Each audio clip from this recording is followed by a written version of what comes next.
You might recall last Sunday I went, instead of coming to church, I went to, in the afternoon I went to the biker carols out at Ermington, and I was asked by the band, who had rewritten all of the popular carols as rockabilly, and it was quite breathtaking, really. I'll never be able to sing Away in a Manger quite the same. But they asked me to play one song because it was just too many songs for them. It was like lessons in carols, so there was a lot of carols and a lot of readings. And it was the one that even Weezer played straight. So O Holy Night, I don't know if you know it, O Holy Night. Well, one of the lines is, you can hear the angels singing, and that has a very Christmas ring to it. But when I heard it, I heard a line from a Cold Chisel song, you can hear the angels singing when Christmas comes around, four walls, wash basin, prison bed. Very different context. The Angels is a rock band in Sydney from my youth. May not have ever heard of them, but they go into the jails at Christmas time to play for the prisoners. So you can hear the angels singing when Christmas comes around. I wanted to play for you because today we're singing with Mary. I wanted to play for you a contemporary Christmas song by a guy called Paul Kelly. You've probably never heard of him. I did mention to David that I stood in for Paul Kelly one day, but that's another story. You may have heard this song.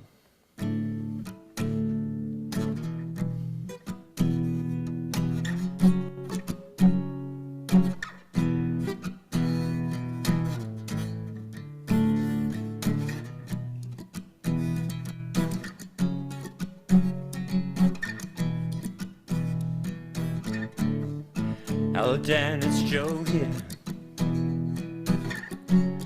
I hope you're keeping well. It's 21st of December. Now they're ringing the last bell. If I get good behavior, I'll be out of here by July. Won't you kiss my kids on Christmas Day? Please don't let them cry for me.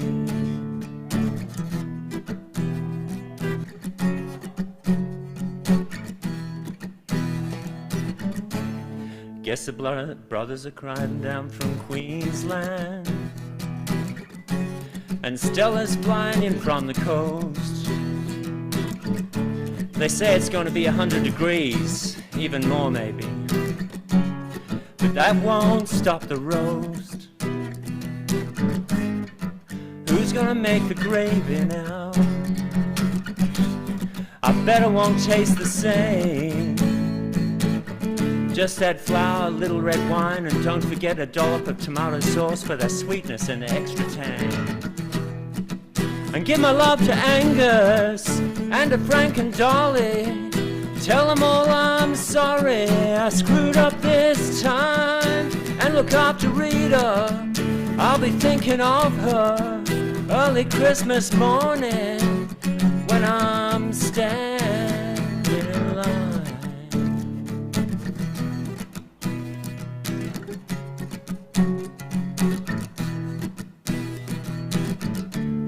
Yeah, Mary's got a new boyfriend. I hope he can hold his own. Do you remember the last one? What was his name again?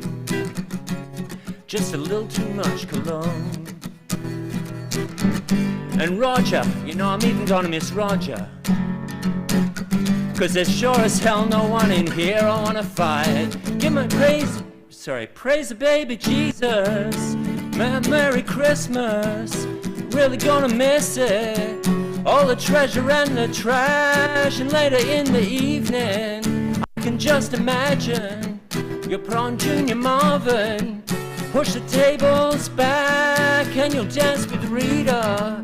I know you really like her, just don't hold her too close. Oh brother, please don't stab me in the back. I didn't mean to say that, just my mind it plays up, multiplies each matter, turns imagination into fact. You know I love it badly, she's the one to save me. Going to make gravy, gonna taste the fat, tell her that I'm sorry. Yeah, I love her badly, tell them all I'm sorry. Kiss the sleeping children for me. You know one of these days I'll be making gravy, I'll be making plenty. I'm gonna pay them all back.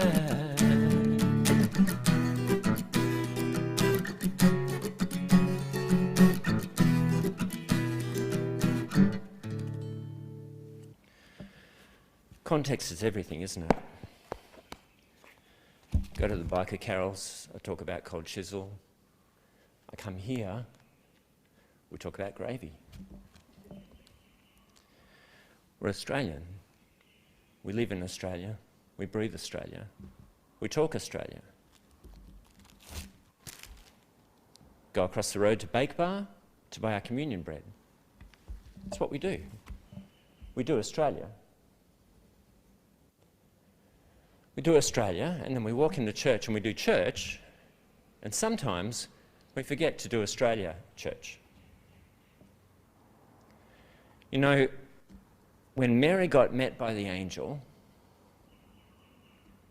she experienced something that was so life-transforming and so utterly unimaginable that it changed her life forever. In that one little conversation. Have you ever had a little conversation that changed your life forever? Had that one meeting with one person that changed your life forever? Mary had the conversation, and then it was hers to keep because she couldn't tell anyone. She probably told her mum, who said, "Shh, don't say anything. No one will believe you." She might have told her dad, who also would have said, "Don't you dare say anything. Our reputation will be in ruins. We won't be able to show our face in the village again. I thought you were a good girl." "I was, Daddy. I am." You know, so often we think of things spiritual as being entirely separate to our mortal coil. This life that we live seems so separate to the stories we read in the Bible, and yet they're about us. They're about our everyday. Even our celebration on Sundays is just a normal family meal brought into the centre of worship. Why? Why would Jesus do such a thing?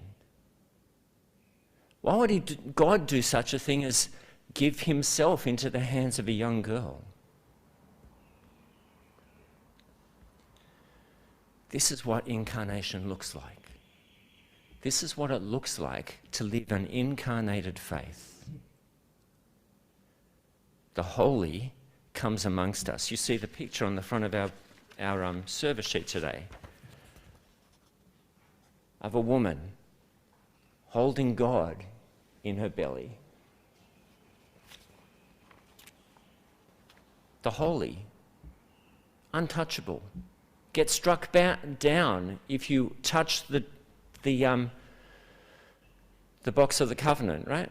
The Ark of the Covenant was coming undone just as they crossed the Jordan, and a guy leaned out to stop it from falling in the creek, and he got struck down because you can't touch the holy God. And yet, here he is in the middle of this girl's belly. What does she do with it? Well, she holds it inside until she sees Elizabeth, and then it all bursts out. I can't believe this thing that's happened to me. I can't believe that God would meet me, would come to me, that God would live within me. And yet here we have it. We celebrate it. And Australia celebrates it even though they don't quite know what to celebrate. And in fact, the church's witness in the world has been to keep ourselves entirely separate and to separate them from the story.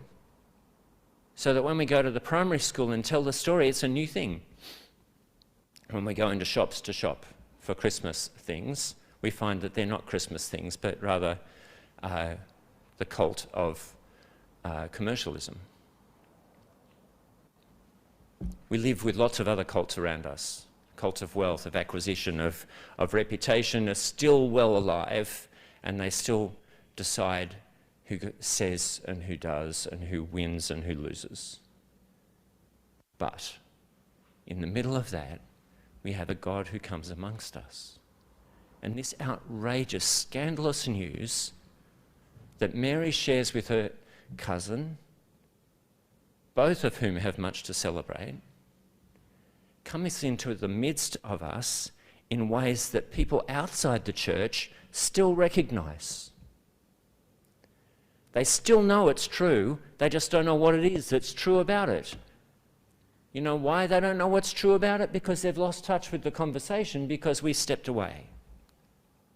It's our job to step in.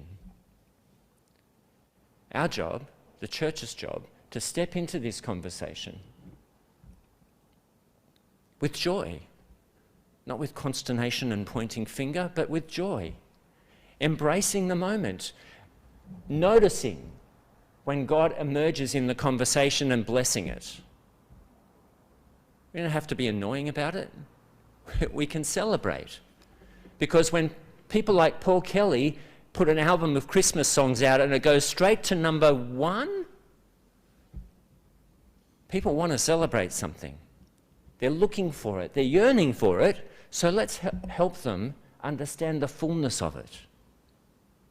Now, I'm not saying let's just do secular culture with a side of Jesus. Jesus didn't come as an adopted child for Mary. Jesus came right into her midst. Jesus was born of Mary. What we're talking about is where the joy comes from. This God amongst us is a source for joy for every person, that God is there in the midst of it. I have a friend this morning who texted me saying, I'm at the end. I'm going to break everything. If I don't hold it in, I'll just end up in jail. She needs the fullness of the story. She needs the emancipation, the freedom that comes from this relationship that Mary invited us into, that she invites us into. Her statement is one that Che Guevara would be quite proud of saying. It's outrageous in the way that it lifts up the poor and it puts down the mighty, puts everyone in their place. This is our story. This rebellious, world-changing, upside-down story is our story. It's a sort of story that Australians embrace. They want to hear the story. I was really proud of you all yesterday. What a great celebration. We had more than 100 people. Anyone get a better count than that? They keep moving. But you're all such great purveyors of hospitality. Thank you for all of your work, for everyone who stepped in. The tier table had a resounding success. We had lots of people buying really useful gifts for Christmas from Tier Fund, buying toilets and sanitation and all sorts of stuff, chickens. What was the biggest seller, Amanda? Lots of chickens. Chickens are great.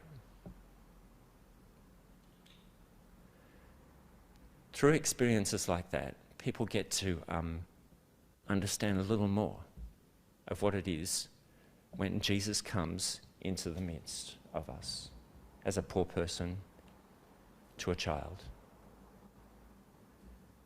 They understand the hospitality of God, who welcomes them into their midst when they experience the hospitality of the church. People come in and say, "Oh, it's a beautiful space. I've never been in there."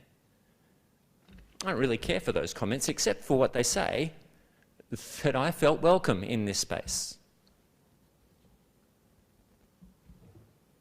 This is the good news, that Jesus has come into the world and invited us into the Godhead, invited us into community with God, and it's time for celebration. Let us celebrate with Mary this Christmas.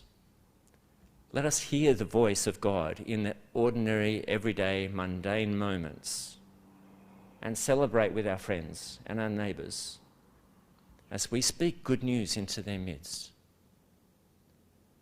Not preaching, but celebrating. Amen.